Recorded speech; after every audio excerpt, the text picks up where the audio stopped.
নমস্কার, আমি সঞ্চিতা। রিয়া ফ্যামিলির নতুন একটি ব্লগে আপনাদের সবাইকে আরও একবার স্বাগত। তো আপনারা সবাই কেমন আছেন?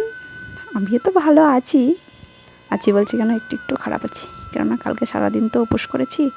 তো সকালে একটু শরীরটা একটু হালকা আর কি ম্যাচ করছে।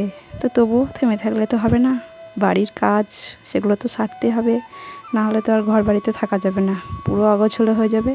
তো সেই জন্য সকাল সকাল কাজে নেমে পড়েছি বলতে সকালে তো বাসি কাজ সবই হয়ে গেছে। তো মেয়ে বলল যে মা, আমি আজকে সেমন কিছু খাবো না, সকালে আমাকে ভাত করে দেবে, ভাত খাবো। তো ওকে একটু জল বিস্কুট দিয়েছি, ও খাচ্ছে সেটা। তো আমি এদিকে মাছ কাটতে এসেছি। তো আজকে এই যে জিওল মাছ এসেছে, আর এসেছে রুই মাছ। কেননা মেয়ে তো জিওল মাছ খায় না, সে তো আপনারা জানেনই যারা আমার পুরনো বন্ধু। তো আমার মেয়ে একদমই জিওল মাছ খেতে চায় না, ওর জন্য রুই মাছ। আর আমিও অবশ্য খাই না জিওল মাছ, শুধু কেবলমাত্র মেয়ে বাবা খায়। তো যেটা ভালোবাসে সেটা তো আনতে হবে, তো ওই জন্য ওর জিওল মাছ আনা হয়েছে, আর আমাদের জন্য রুই মাছ। তো এদিকে আমার পাশে ইনি হলেন আমার মেজো কাকিমার শাশুড়ি। তো আমাদের বাড়িতে থাকেন না বলতে, আগে তো নৈহাটিতে থাকতো, তো এখান থেকে এখন কৃষ্ণনগরে থাকে। তো আমাদের বাড়ি 2-1 দিনের জন্য ঘুরতে এসেছে। তো আজকে আবার বলছি বিকালে চলে যাব। তো বলছি 2-1 দিন থাকার জন্য, কিন্তু থাকছে না।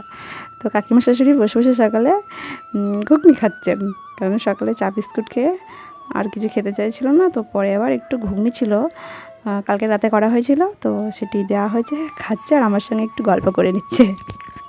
আর এই যে আমাদের বড় মেয়ে ওর মাকে তো খুব হেল্প করছে, কেননা ও আজকে মাছ কেটে দিয়েছে, আর আমি ওইদিকে মাছ কাটবো। তো চলুন আমি মাছগুলো কেটে নিই, তারপরে আবার আসছি। তো এই যে ঘরে এসে দেখছি মেয়ে আজকে পরীক্ষা, কে বলবে ওর পরীক্ষা, দাদার সঙ্গে বসে বসে ড্রয়িং আঁকছে। আর ওর দাদা বলতে এটা আমার ননদের ছেলে, তো খুব সুন্দর ড্রয়িং করে, তাই ওর বোনকে একটা ড্রয়িং করে দিচ্ছে। আর আমার মেয়ে দেখুন কি করছে, ওই যে পুরোনো রঙগুলো ছিল মানে পেন্সিল রঙ, তো সেগুলো সব ছোট হয়ে গেছে বলে ও সব আবার ঠিক করে সাইজ করে বেশ লেখার উপযুক্ত করে তুলছে। কেননা ওর বড় রঙ পেন্সিল কিনেছে, তো সেই জন্য ছোটোগুলোর আর দরকার নেই, তো যেমন খুশি সেমনই করছে। তো যা করে করুক, আমি ওদিকে রান্না করব। আর ছেলে যে ড্রয়িং করছে, ড্রয়িংটা যখন কমপ্লিট হয়ে যাবে তখন আমি আপনাদের সঙ্গে একবার শেয়ার করব। তো চলুন রান্নাঘরের দিকে যাই, এদের সঙ্গে গল্প করলে আমার একদমই হবে না। আর কালকে উপোস করেছি, রান্না করতে সেমন মন লাগছে না, কিন্তু মেয়ে আছে, ও তো একটু পরেই পরীক্ষা দিতে যাবে, রান্না তো আমাকে করতেই হবে। তো ওর বাবা সকালে দোকানে চলে গেছে, আজকে মিষ্টি মুড়ি এ দিয়ে টিফিন দিয়ে দিয়েছি, বললো আমি দুপুরে বাড়ি আসবো। তো সেই জন্য আমি আর আজকে সেমন কিছু রান্না করছি না। এই যে কচুর পাতা তুলেছি, কচুর পাতা আমাদের বাড়িতে প্রচুর হয়েছে, তো দেখে বেশ ভালো লাগলো, পাতাগুলো কচি কচি ছিল। তো সেই জন্য কচুর পাতা তুলেছি, এটি করব। আর মাছ দিয়ে ওই যে আলু দিয়ে ঝোল করব। তো এটাই করব মেনুতে।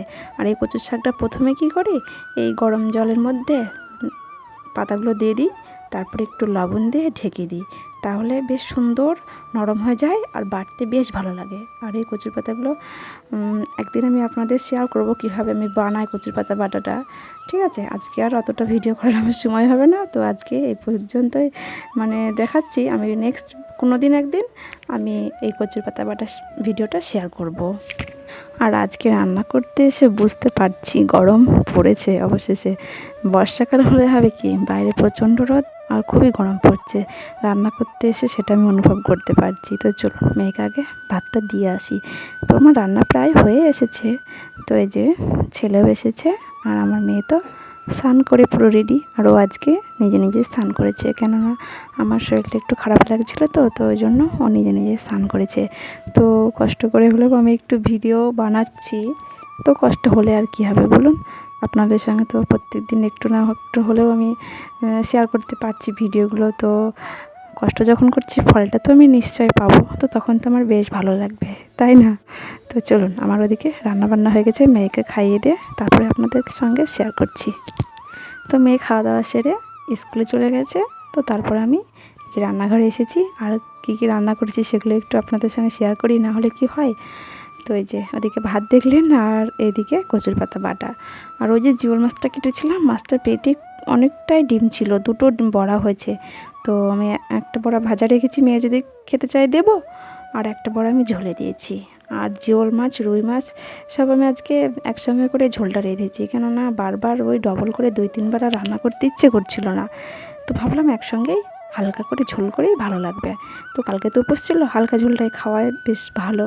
তো জন্য জিওল মাছ দিয়ে আমি আলু দিয়ে হালকা করে ঝোল করেছি। আর রান্নাঘরটা পুরো গুছিয়ে নিয়েছি, মুছে নিয়েছি। তো বাইরের আমার কিছু কিছু কাজ হয়েও গেছে, চলুন সেগুলো একটু শেয়ার করি।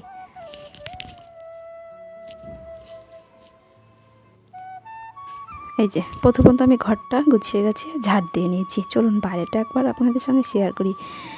বাইরে বললাম না প্রচণ্ড রোদ, মানে আজকে প্রচণ্ড রোদই, পুরো রোদে। এই যে আমি সব পাপোশগুলো রোদে দিয়ে দিয়েছি, এত রোদ দেখে আর লোভ সামলাতে পারিনি। তো এদিকে মেয়ের কিছু জামা কাপড় রেখেছি, কেচে দেবো। তো প্রথমে আমি ঘরটা ঝাড় দিয়েছি, আর এই যে বাইরের চাদর টাদরগুলো পেতে ঠিকঠাকভাবে সব গুছিয়ে নিয়েছি, আর ঘরটাও একটু গুছিয়েছি। কেননা ঘরে তো মেয়ে সকাল থেকে পড়ছিল, একটু নোংরা ছিলই, তো সেই জন্য সকালে আমি আর দেখাতে পারিনি। তো আমি ঘর ডোরগুলো সবই গুছিয়ে নিয়েছি। চলুন এবার একটু বসে একটু রেস্ট নিয়ে নেবো, কেননা অনেক কাজ করেছি সকাল থেকে।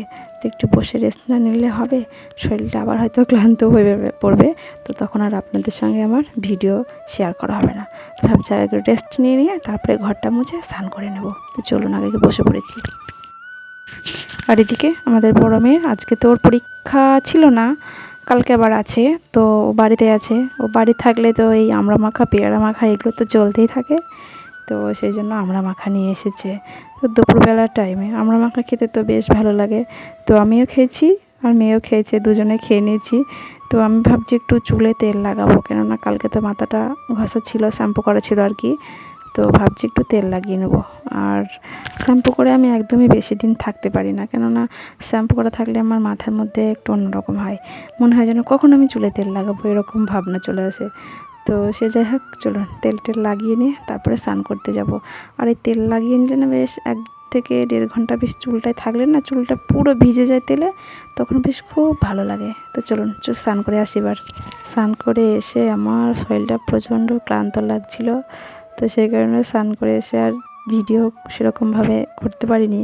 তো তারপরে মেয়ে বাড়ি আসলে, ছেলেও বাড়ি চলে এসেছে, 2 ভাই বোনকে খাওয়াতে বসেছি। তো দুজনের মধ্যে কেউ একজনও খেতে চাইছিল না, যে কারণে দুজনকে আমি একটা থালাতে ভাত মাখিয়ে দুজনকে খাইয়ে দিচ্ছি। তখন বেশ দুজনা খুশি মনে খেয়ে নিচ্ছে। কিন্তু সকালে যে বললাম প্রচণ্ড রোদ ছিল বাইরে, তো এদিকে কিছুক্ষণের মধ্যে দেখছি বাইরেটা প্রচণ্ড অন্ধকার হয়ে গেছে। হয়তো বৃষ্টি হতেও পারে, নাও হতে পারে, কিন্তু ওদেরকে খাইয়ে দিয়ে তারপরে আমি নিজেও দুটো খেয়ে তারপরে আমি ছাদে যাব, কারণ আমারও খিদে পেয়ে গেছে। আর আজকে এই যে কচুর শাকটা রান্না করেছিলাম, খেতে কিন্তু দারুণ হয়েছিল। মানে মনে হচ্ছে এই কচুর পাতাটা দিয়ে পুরো ভাতগুলো খেয়ে নিই, এত সুন্দর হয়েছে। আর এই কচুর পাতাটা মেয়েও খেয়েছে আর ছেলেও খেয়েছে, 2 ভাই বোনতেই খেয়েছে। দেখেছেন বাইরেটার প্রচণ্ড মেঘ করেছে, তো তাড়াহুড়ো করে খেয়ে নিয়ে তারপরে ছাদে যাব। চলুন, তো কোনোরকম খাওয়াটা শেষ করে আর কি আমি ছাদে চলে এসেছি জামা কাপড়গুলো তোলার জন্য। আর দেখেছেন চারিদিকটায় ঘন মেঘ করেছে, মনে হচ্ছে জল কেবল মাত্র নামবে। তো চলুন তাড়াতাড়ি করে আগে জামা কাপড়গুলো তুলবো, তার আগে আপনাদেরকে একটা জিনিস দেখাই। এই যে সেই আগের ভিডিওতে দেখিয়েছিলাম আমি যে কোলে খোঁড়া গাছগুলো সেই লাগাতে এসেছিলাম, কিন্তু বৃষ্টির জন্য লাগাতে পারিনি। তো সেই গাছগুলো পুরো দেখছি জলের মধ্যেই খুব সুন্দর পাতা গজিয়ে গেছে।